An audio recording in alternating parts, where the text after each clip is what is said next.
أعوذ بالله من الشيطان الرجيم.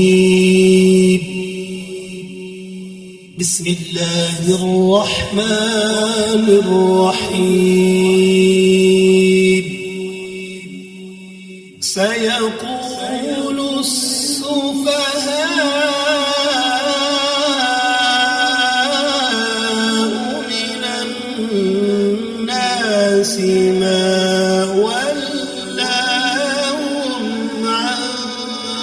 قبلتهم التي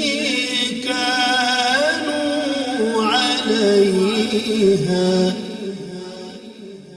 قل لله المشرق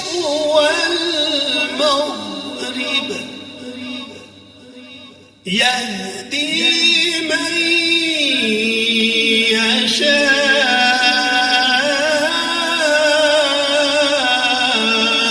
إلى صراط مستقيم.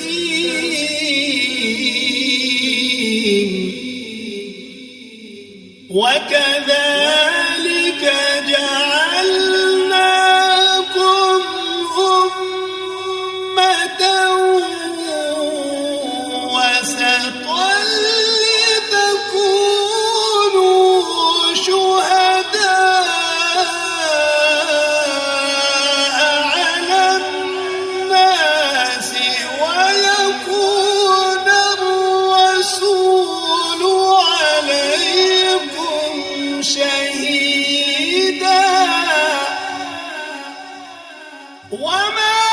جعلنا القبلة التي كنت عليها إلا لنعلم من يتبع الرسول ممن ينقلب على عقبيه. وإن كانت لكبيرة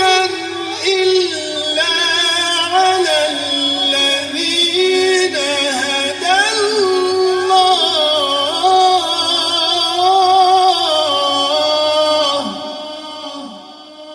وما كان الله ليضيع إيمانكم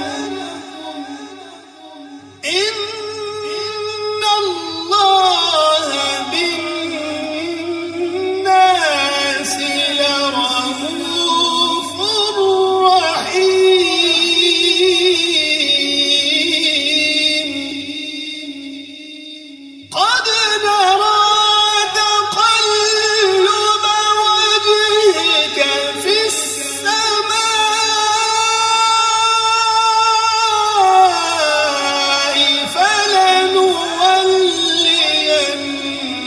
فلنولينك قبلة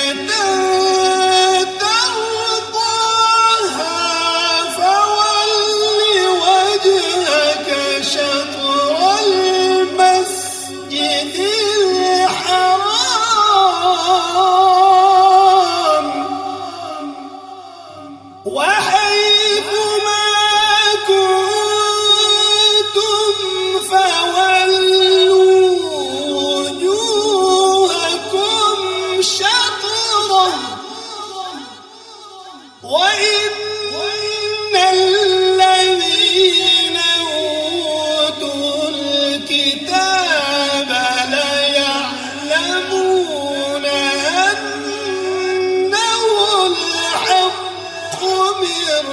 ربهم وما الله بغافل عما يعملون.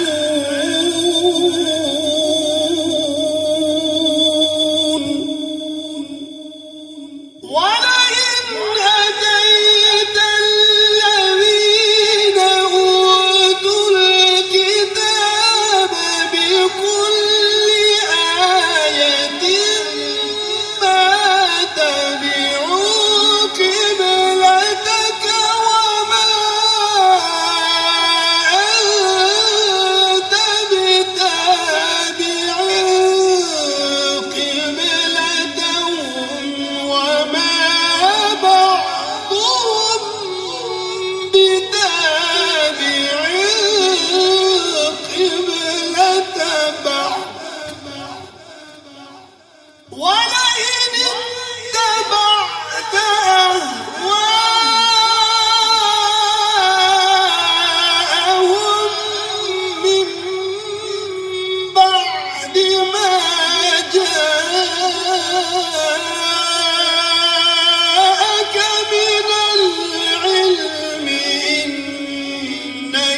إذا لمن الظالمين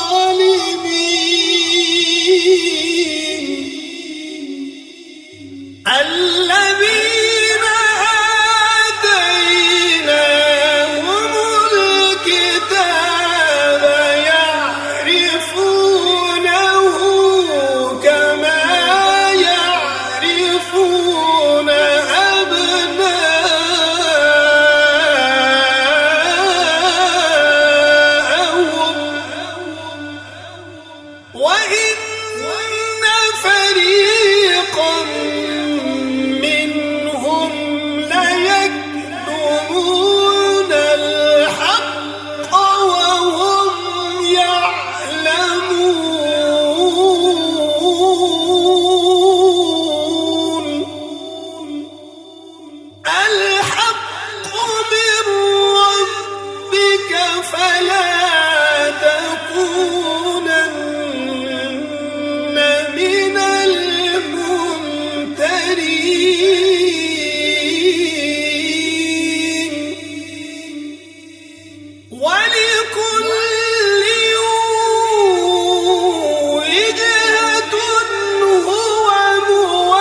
بل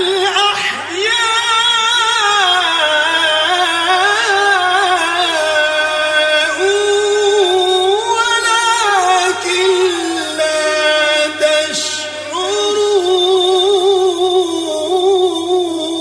تشعرون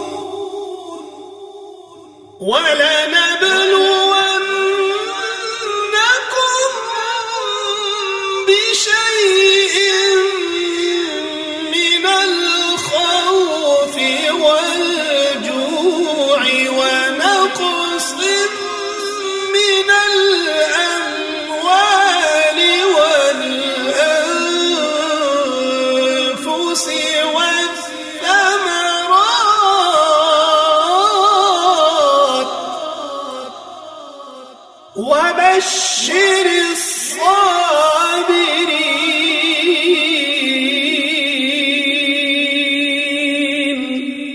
الصابرين الذين إذا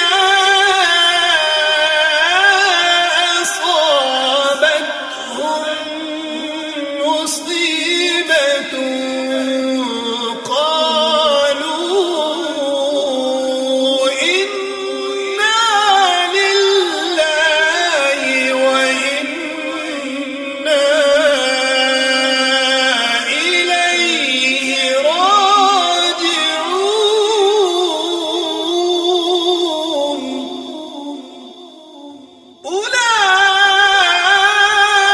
أولئك عليهم صلوات من ربهم ورحمة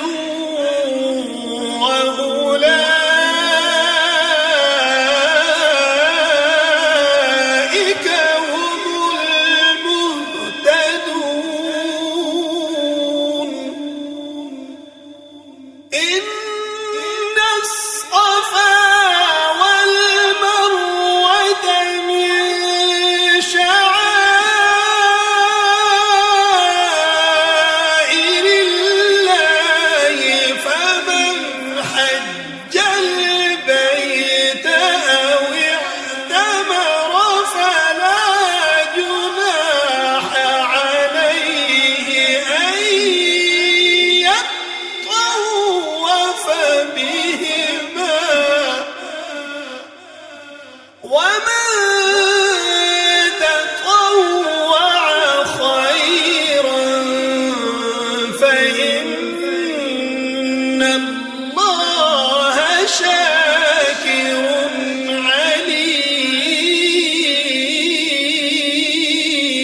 عليم إن الذين يكتمون ما أنزلنا من البينات والهدى من بعد ما بيناه للناس في الكتاب أولئك يلعنهم الله ويلعنهم اللاعنون إلا الذين تابوا وأصلحوا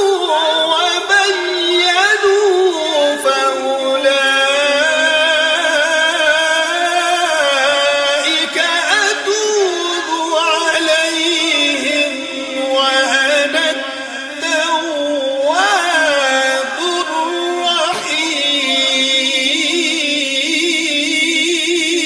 الرحيم إن الذين كفروا وماتوا وهم كفار أولئك عليهم لعنة الله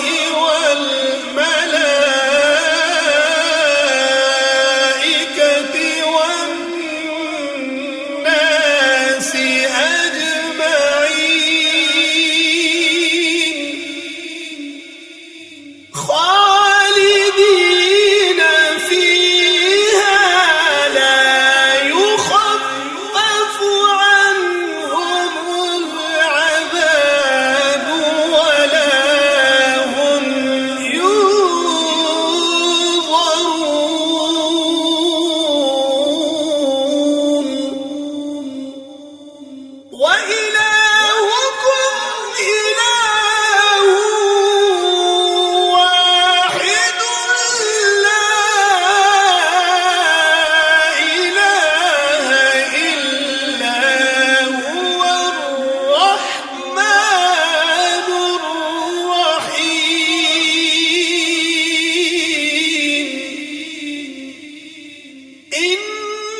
في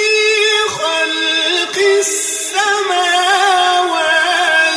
والأرض واختلاف الليل والنهار والفلك التي تجري في البحر بما ينفع الناس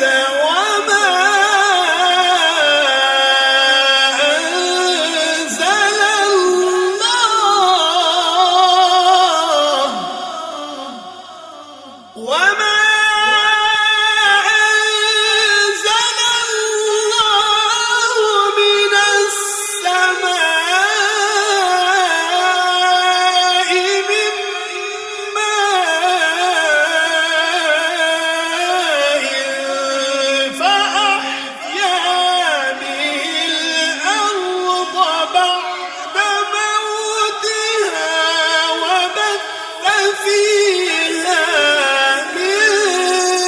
كل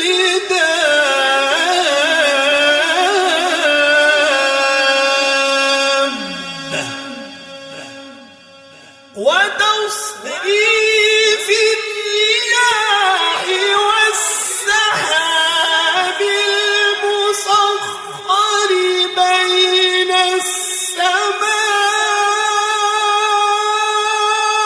السماء والأرض لآيات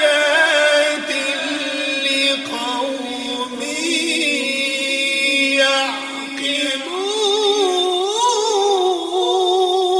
يعقلون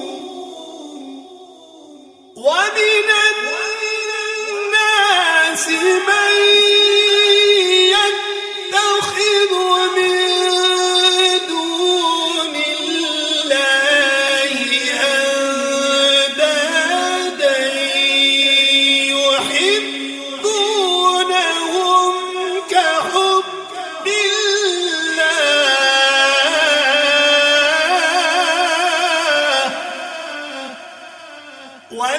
والذين آمنوا أشد حبا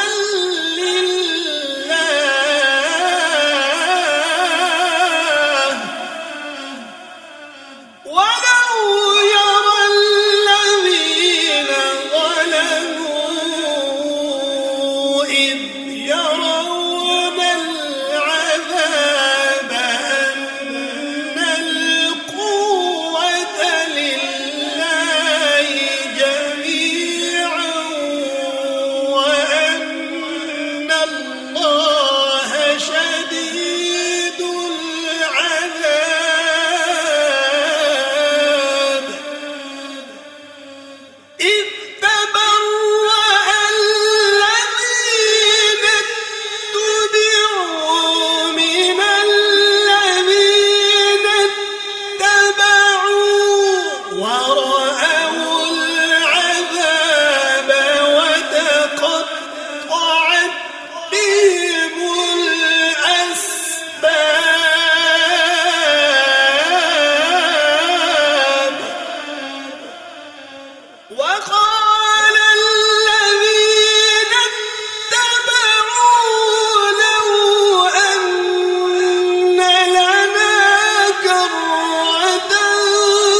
إنما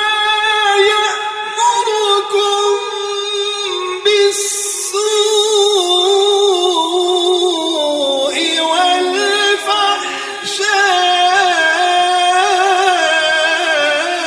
والفحشاء وأن تقولوا على الله ما لا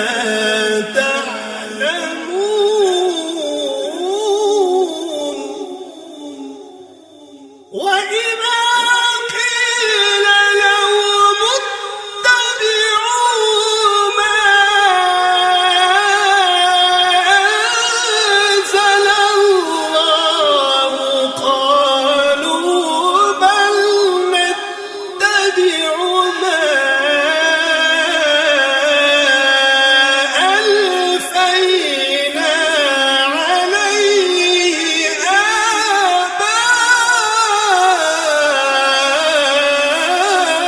آباءنا أولو كان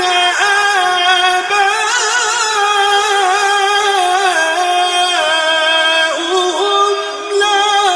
يعقلون شيئا ولا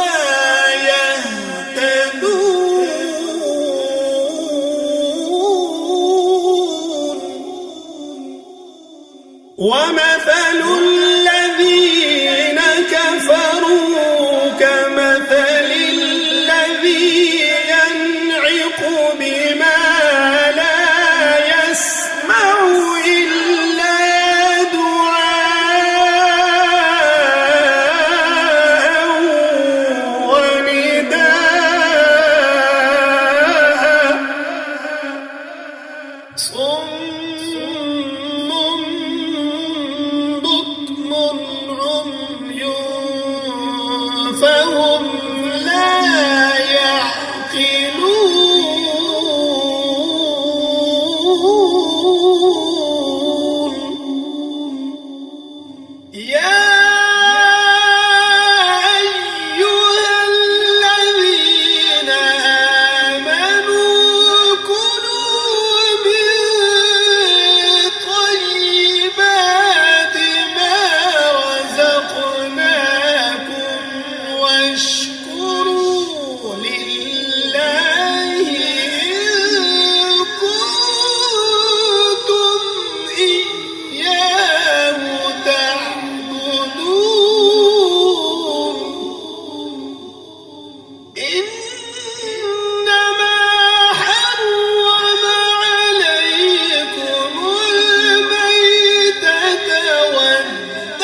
المشرق والمغرب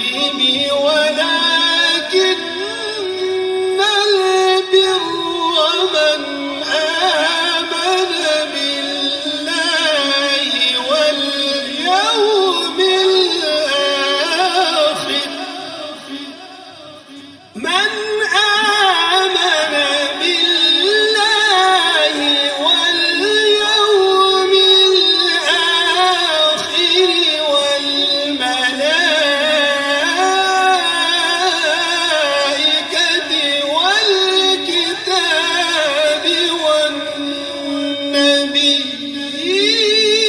والنبيين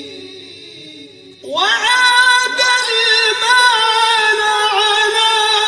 حبه ذوي القربى واليتامى والمساكين وابن السبيل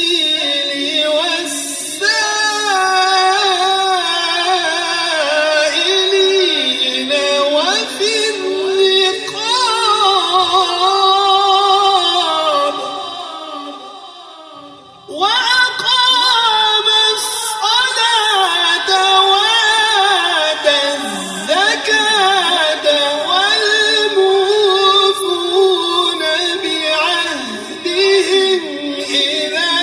عاهدوا والصابرين في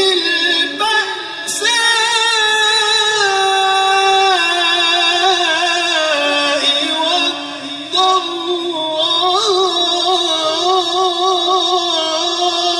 والضراء وحين البأس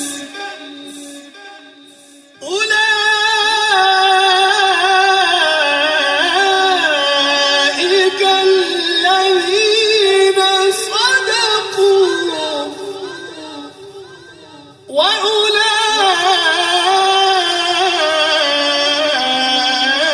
وأولئك هم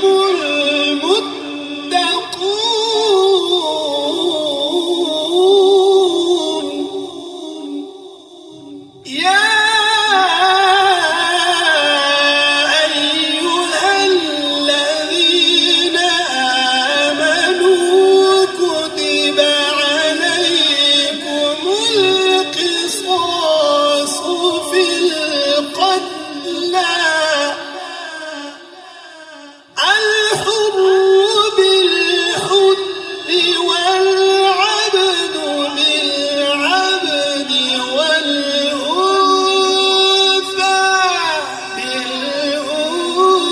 بالأنثى فمن عُفِيَ له من أخيه شيء فاتباع بالمعروف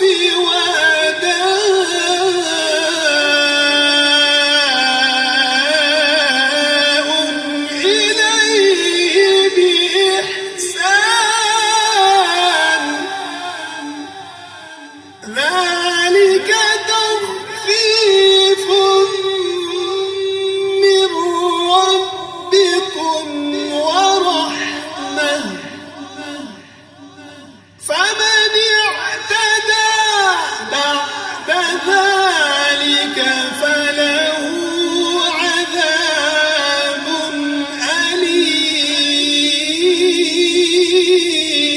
أليم ولكم في القصاص حياة يا أولي الألباب لعلكم تتقون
الله غفور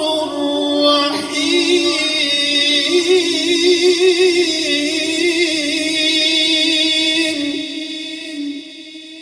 يا أيها الذين آمنوا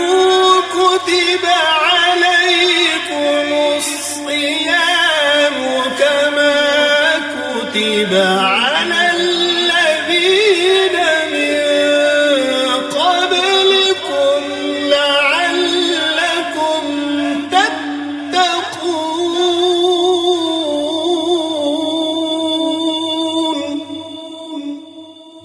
أياما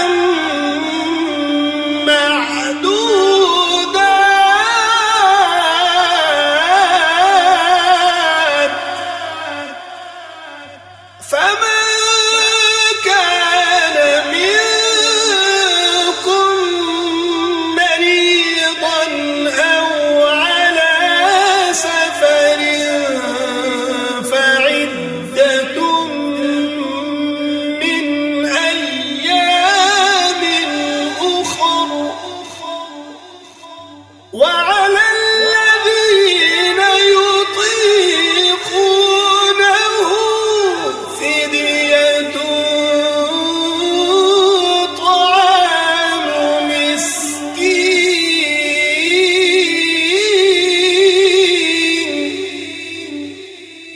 فمن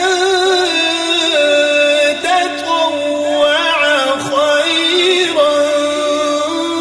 فهو خير له، وأن تصوموا خير لكم إن كنتم تعلمون.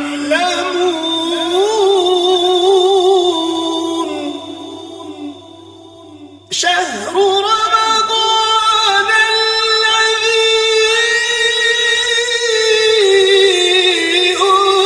أنزل فيه القرآن هدى للناس وبينات من الهدى والفرقان،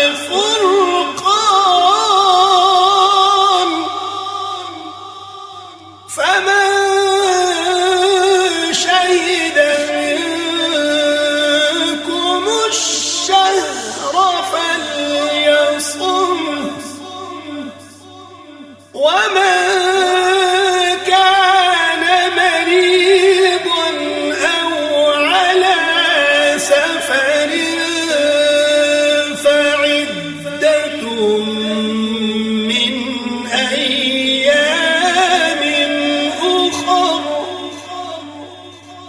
يريد الله بكم اليسر ولا يريد بكم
الخيط الأبيض من الخيط الأسود من الفجر ثم أتموا الصيام إلى الليل ولا تباشروهن وأنتم عاكفون في المساجد تلك حدود الله فلا تقربوها كذلك يبين الله آياته للناس لعلهم يتقون ولا تأكلوا أموالكم بينكم بالباطل وتدلوا بها إلى الحكام لتأكلوا فريقا من أموال الناس بالإثم وأنتم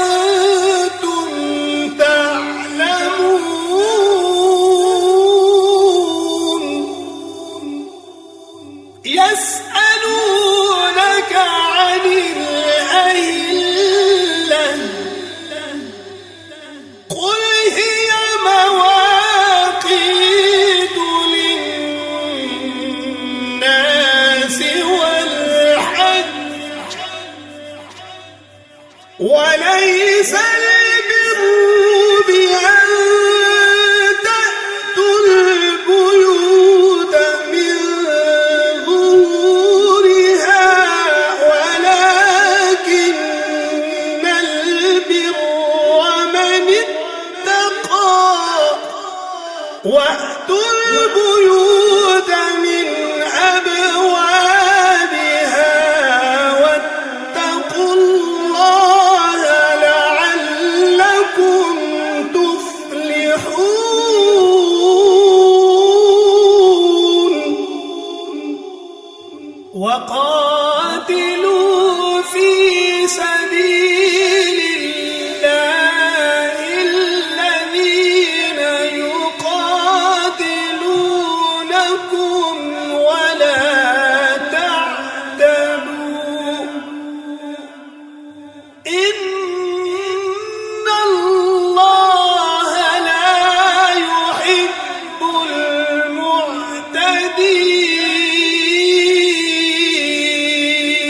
المعتدين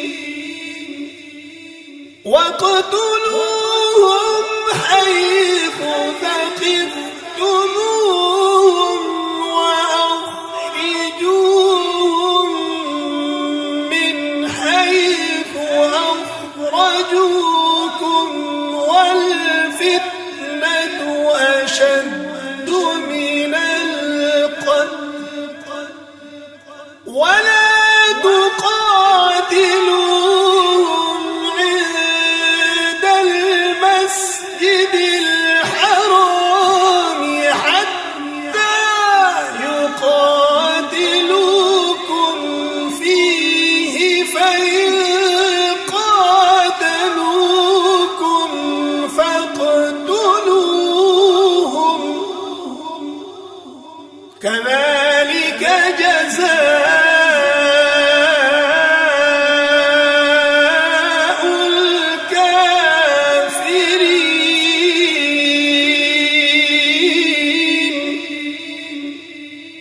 فإن انتهوا فإن الله غفور رحيم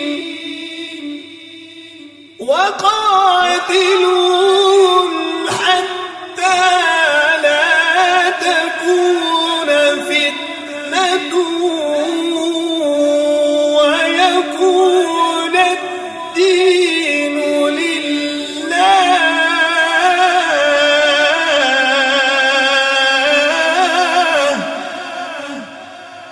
فإن انتهوا فلا عدوان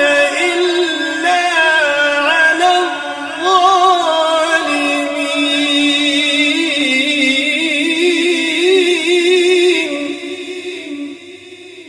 الشهر الحرام بالشهر الحرام والحرمات قصاص،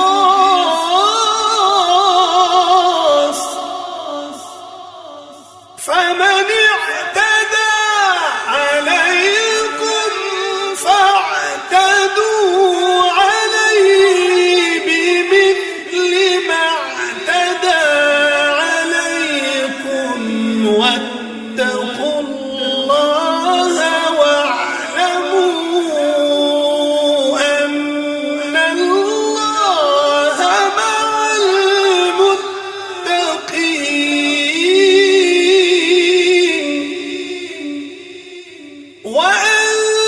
وأنفقوا في سبيل الله ولا تلقوا بأيديكم إلى التهلكة وأحسنوا إن الله يحب المحسنين.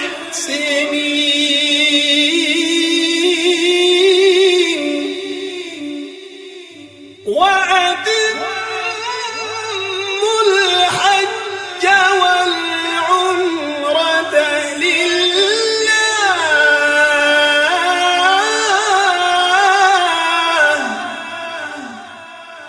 فإن أحصرتم فما استيسر من الهدي، ولا تحلقوا رؤوسكم حتى يبلغ الهدي محله، فمن كان منكم مريضا أو به أذى من رأسه ففدية من صيام أو صدقة أو نسك، فإذا أمنتم فمن تمتع بالعمرة إلى الحج فما استيسر من الهدي، فمن لم يجد فصيام 3 أيام في الحج و7 إذا رجعتم، تلك 10 كاملة، ذلك لمن لم يكن أهله حاضر المسجد الحرام.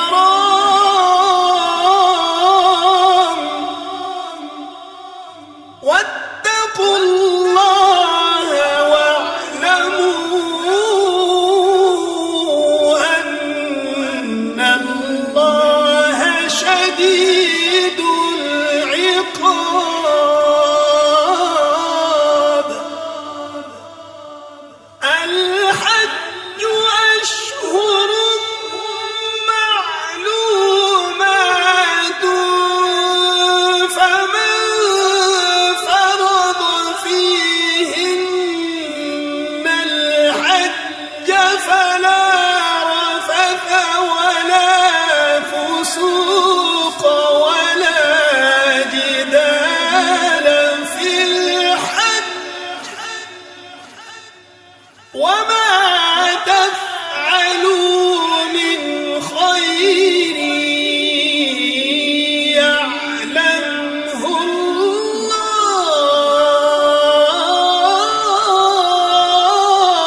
وإن كنتم من قبله لمن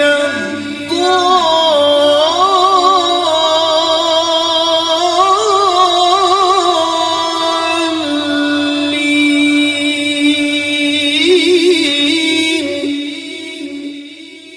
ثم أفيضوا من حيث أفاض الناس واستغفروا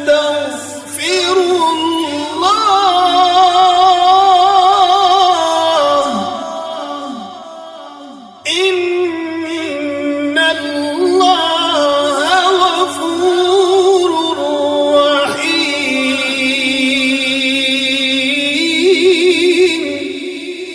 رحيم فإذا قضيتم مناسككم فاذكروا الله كذكركم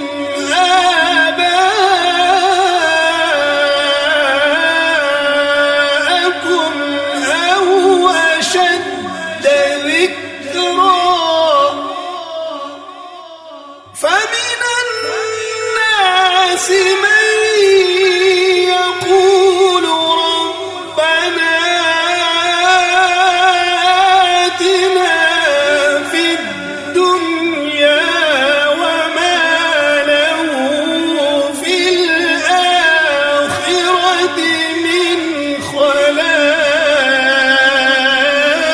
خلاق ومنهم من يقول ربنا آتنا في الدنيا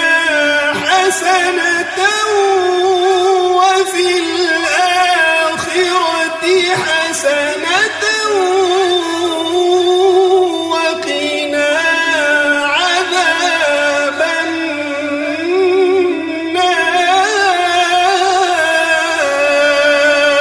النار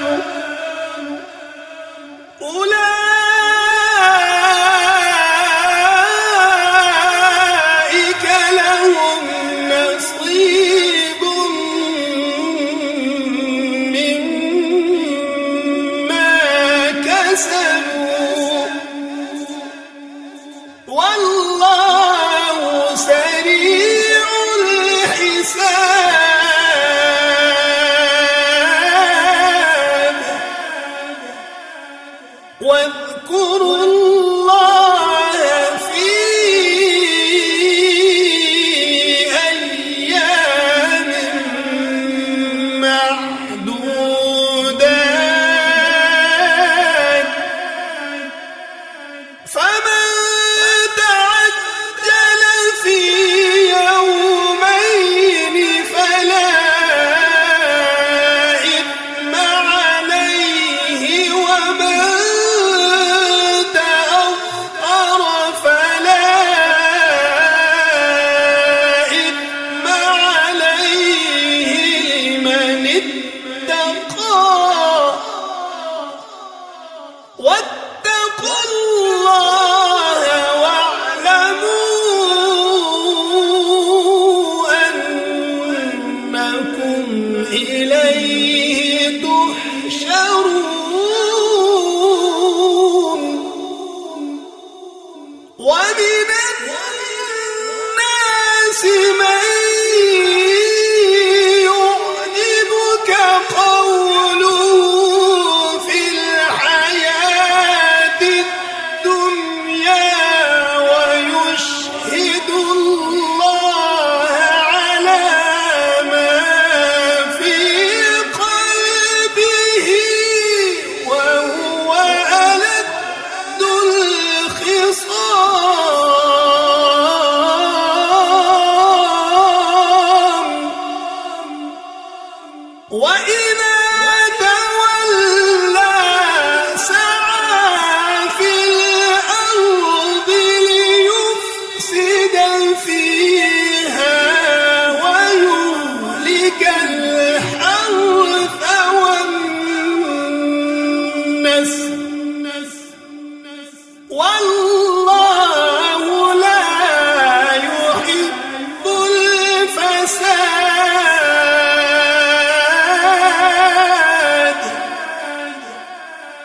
وإذا قيل له اتق الله أخذته العزة بالإثم فحسبه جهنم ولبئس المهاد ومن الناس من يشري نفسه ابتغاء مرضات الله والله رؤوف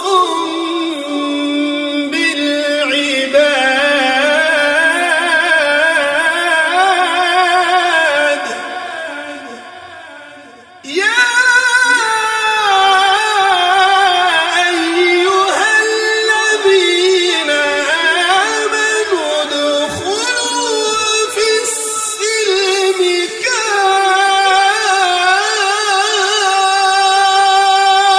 كافة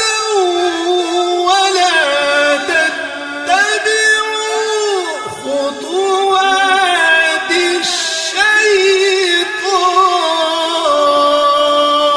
الشيطان إنه لكم عدو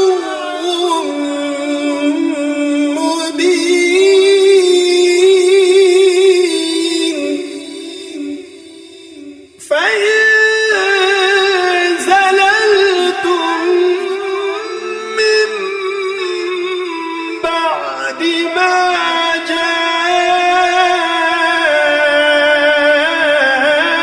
جاءتكم البينات فاعلموا أن الله عزيز حكيم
يسألونك ماذا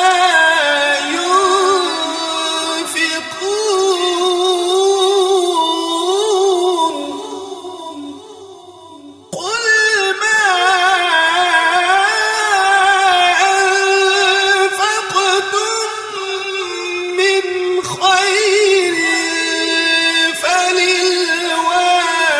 فللوالدين والأقربين واليتامى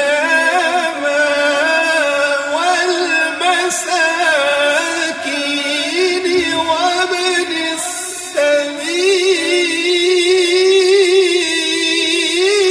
السبيل وما تفعلوا من خير فإن الله به عليم كتب عليكم القتال وهو كره لكم وعسى أن تكرهوا شيئا وهو خير لكم وعسى أن تحبوا شيئا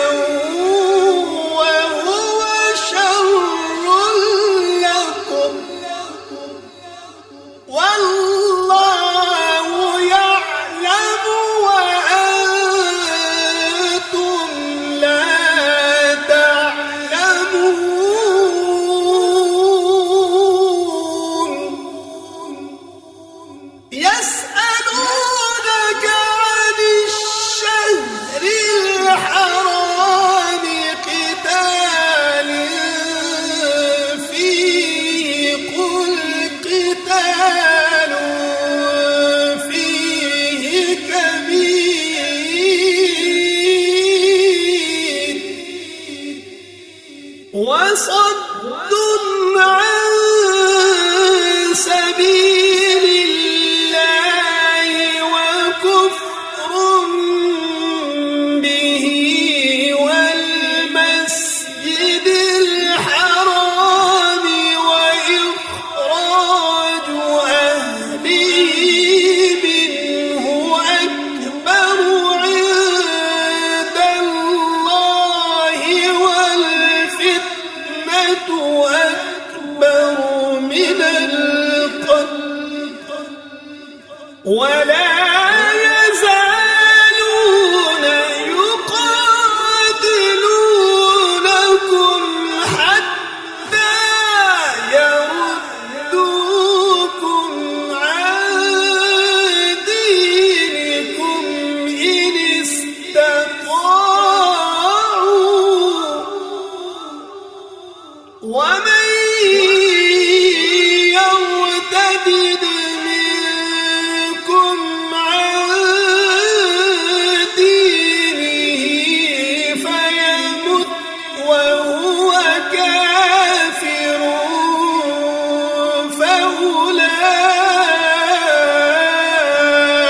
فأولئك حبطت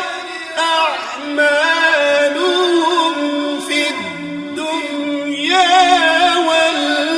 والآخرة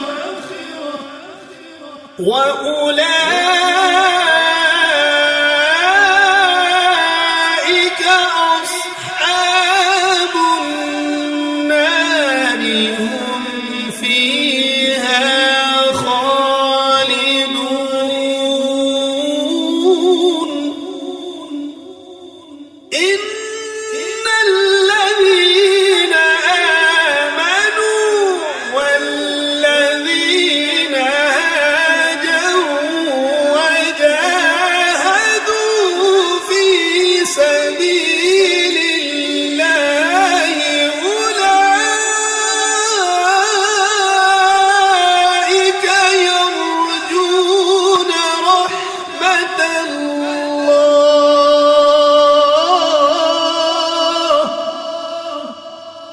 والله غفور رحيم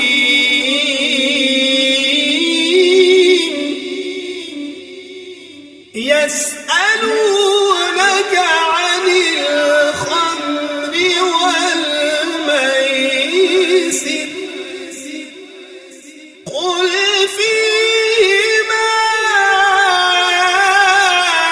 إثم كبير ومنافع للناس وإثمهما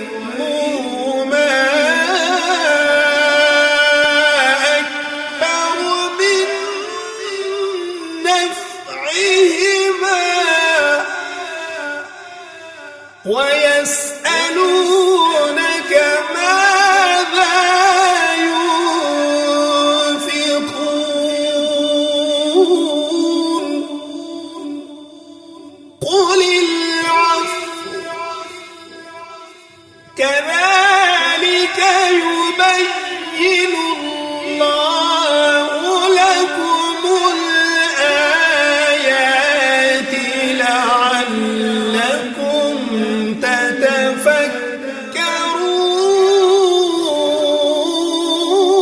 تتفكرون في الدنيا والآخرة ويسألونك عن اليتامى قل إصلاح لهم خير وإن تخالطوهم فإخوانكم والله يعلم المفسد من المصلح ولو شاء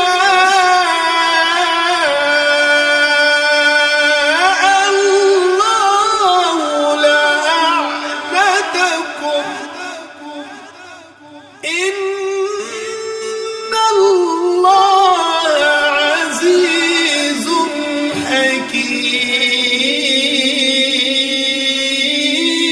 حكيم ولا تنكحوا المشركات حتى يؤمنوا ولأمة مؤمنة خير من مشركة ولو أعجبتكم ولا تنكحوا المشركين حتى يؤمنوا ولعبد مؤمن خير من مشرك ولو أعجبكم أولئك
الله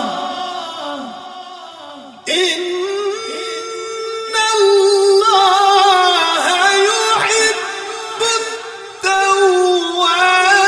التوابين ويحب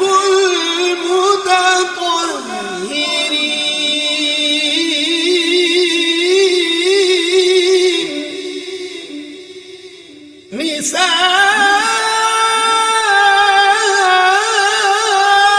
نساؤكم حرث لكم فأتوا حرثكم أنى شئتم وقدموا لأنفسكم واتقوا الله واعلموا أنكم ملاقوه وبشر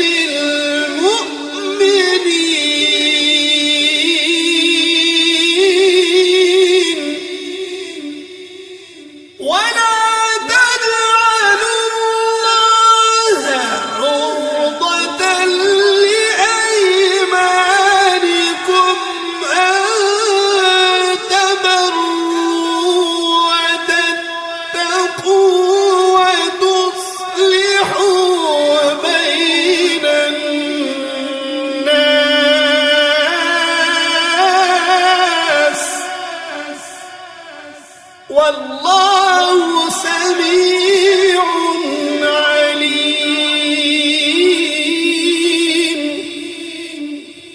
لا يؤاخذكم الله باللغو في أيمانكم ولكن يؤاخذكم بما كسبت قلوبكم والله غفور حليم للذين يؤلون من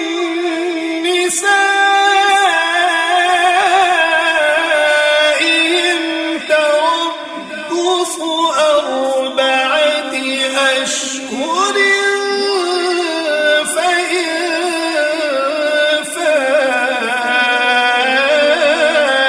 فاءوا فإن الله غفور رحيم وإن عزموا الطلاق فإن الله سميع عليم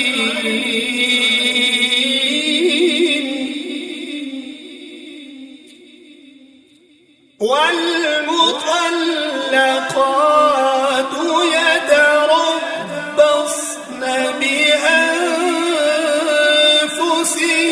بأنفسهن ثلاثة قروء ولا يحل لهن أن يكتمن ما خلق الله في أرحامهن إن كن يؤمن بالله واليوم الآخر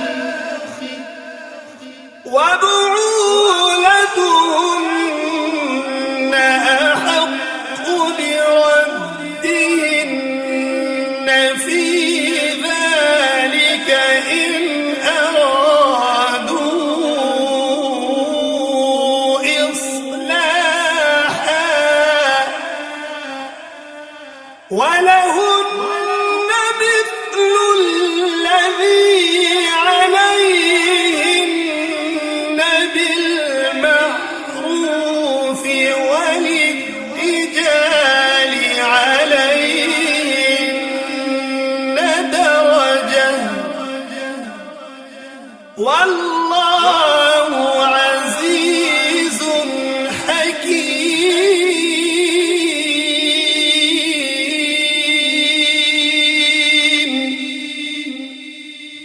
الطلاق مرتان فإمساكم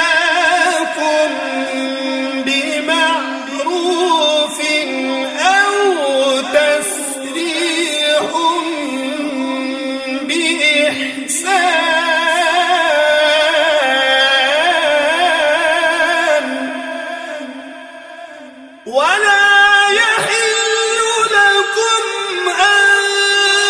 تأخذوا مما آتيتموهن شيئا إلا أن يخافا ألا يقيما حدود الله.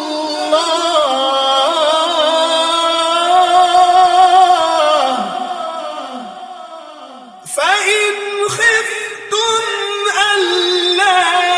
يقيما حدود الله فلا جناح عليهما فيما افتدت به. تلك حدود الله فلا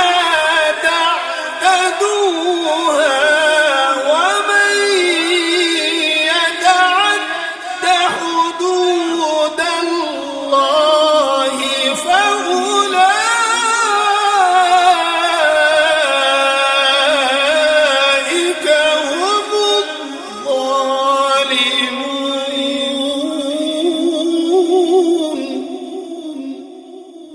فإن طلقها فلا تحل له من بعد حتى تنكح زوجا غيره. فإن طلقها فلا جناح عليهما أن يتراجعا إن ظنا أن يقيما حدود الله. وتلك حدود الله يبينها لقوم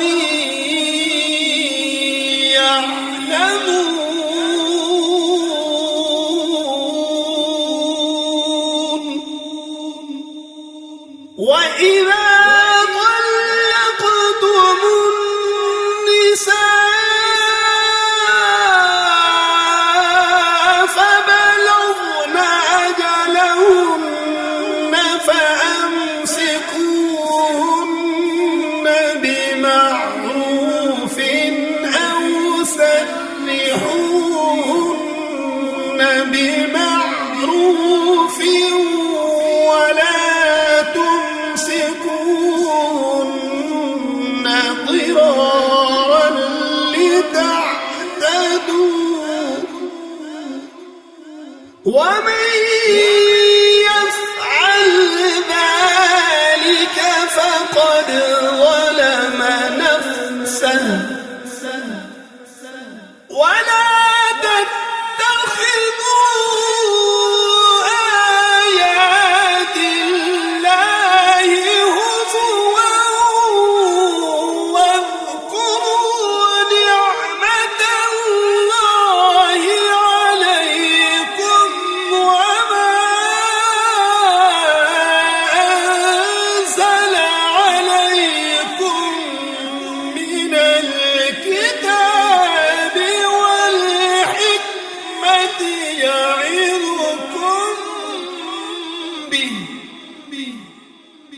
واتقوا الله واعلموا أن الله بكل شيء عليم.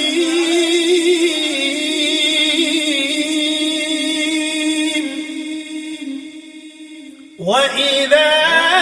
طلقتم النساء فبلغن أجلهن فلا تعضلوهن أن ينكحن أزواجهن إذا تراضوا بينهم بالمعروف. ذلك يوعظ به من كان منكم يؤمن بالله واليوم الآخر. ذلكم أزكى لكم وأطهر والله يعلم وأنتم لا تعلمون.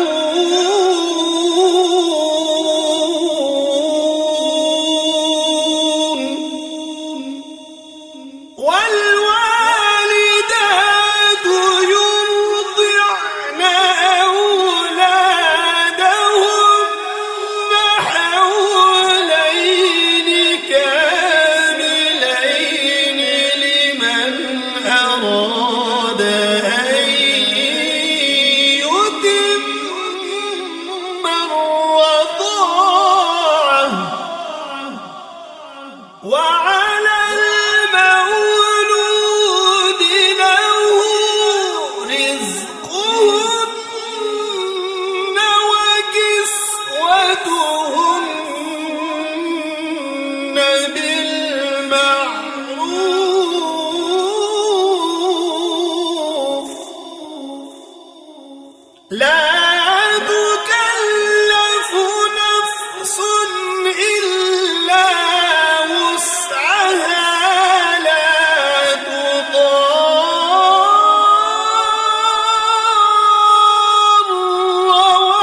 والدة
النساء أو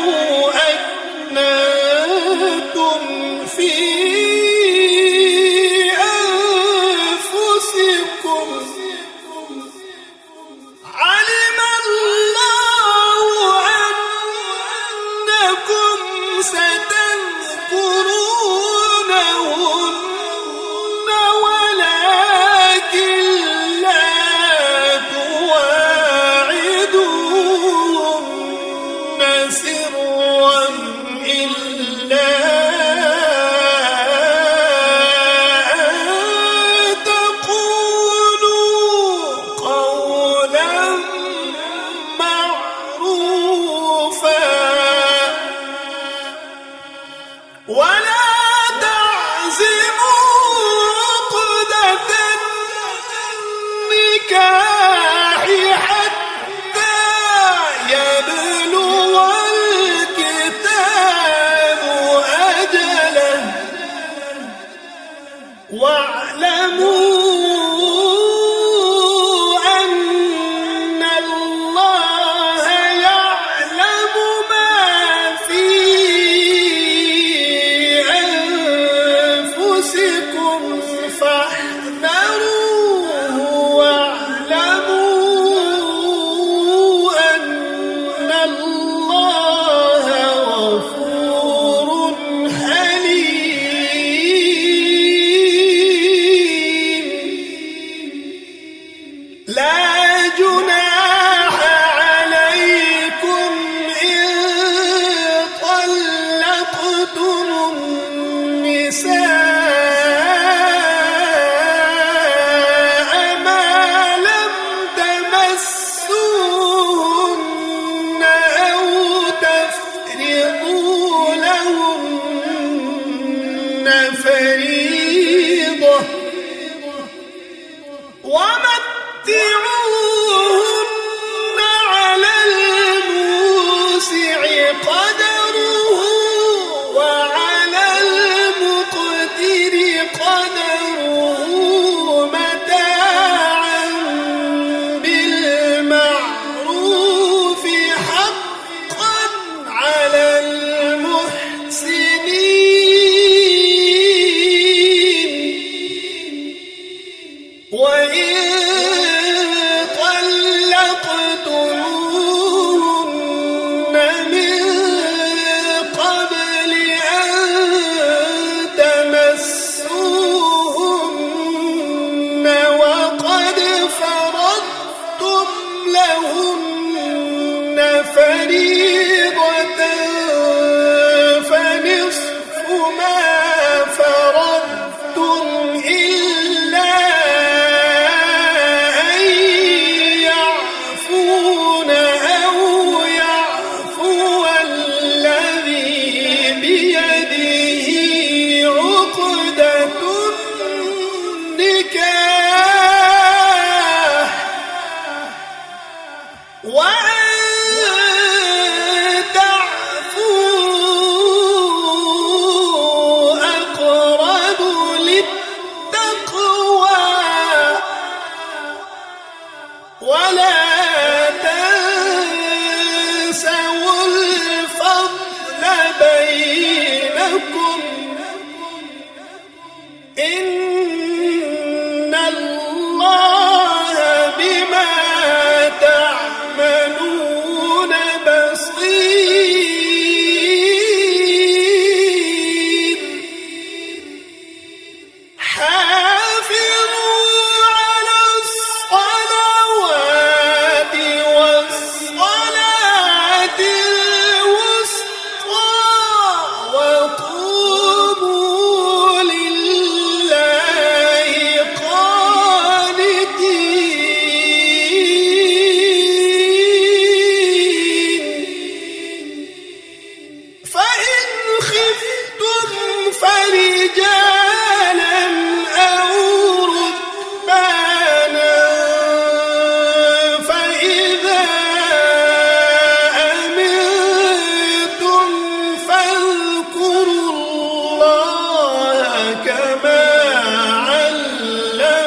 أزواجهم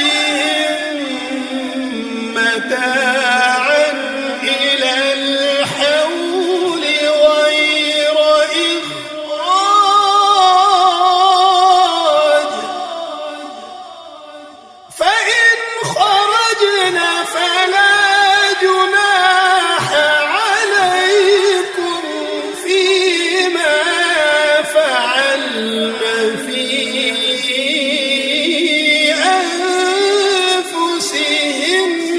أنفسهن من معروف والله عزيز حكيم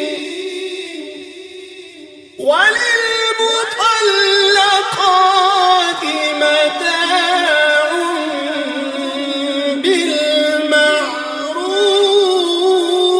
بالمعروف حقا على المتقين كذلك يبين الله لكم آياته لعلكم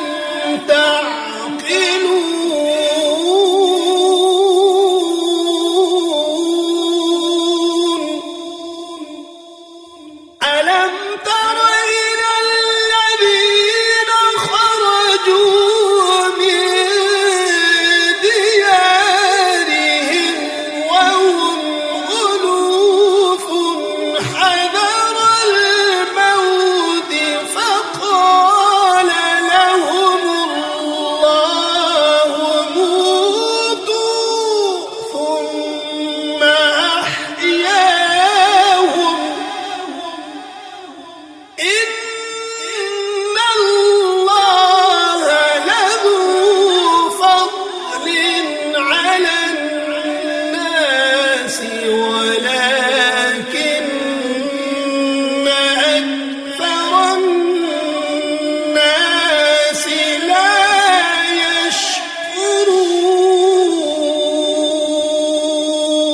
يشكرون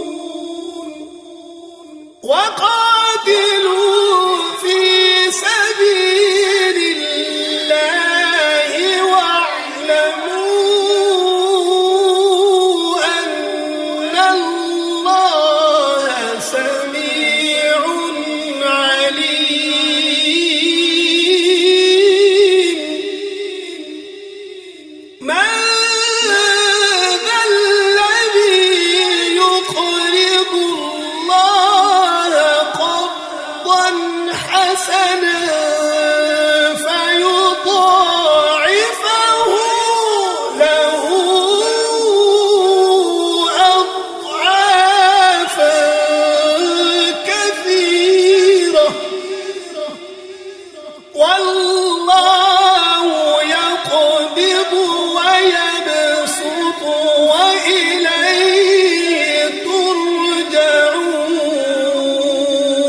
ترجعون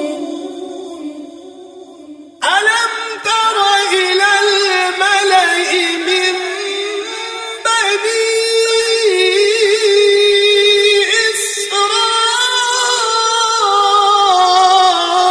إسرائيل من بعد موسى إذ قالوا لنبي لهم ابعث لنا ملكا نقاتل في سبيل الله قال هل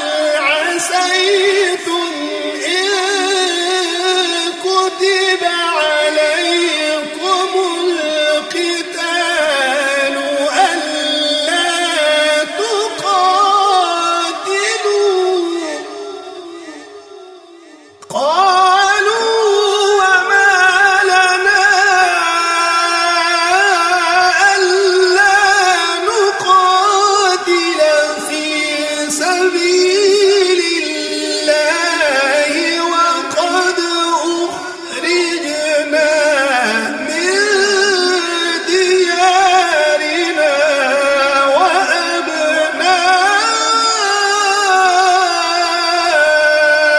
وأبنائنا فلما كتب عليهم القتال تولوا إلا قليلا منهم والله عليم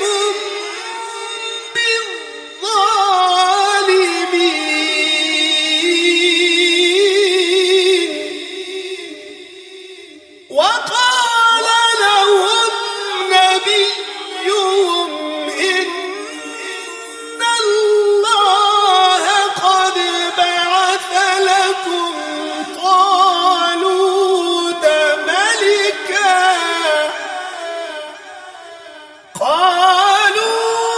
قالوا أنى يكون له الملك علينا ونحن أحق بالملك منه ولم يؤت سعة من المال قال إن الله اصطفاه عليكم وزاده بسطة في العلم والجسم والله يؤتي ملكه من يشاء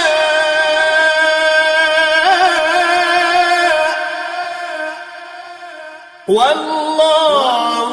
واسع عليم وقال لهم نبيهم إن آية ملكه أن يأتيكم التابوت فيه سكينة من ربكم وبقية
وإنك لمن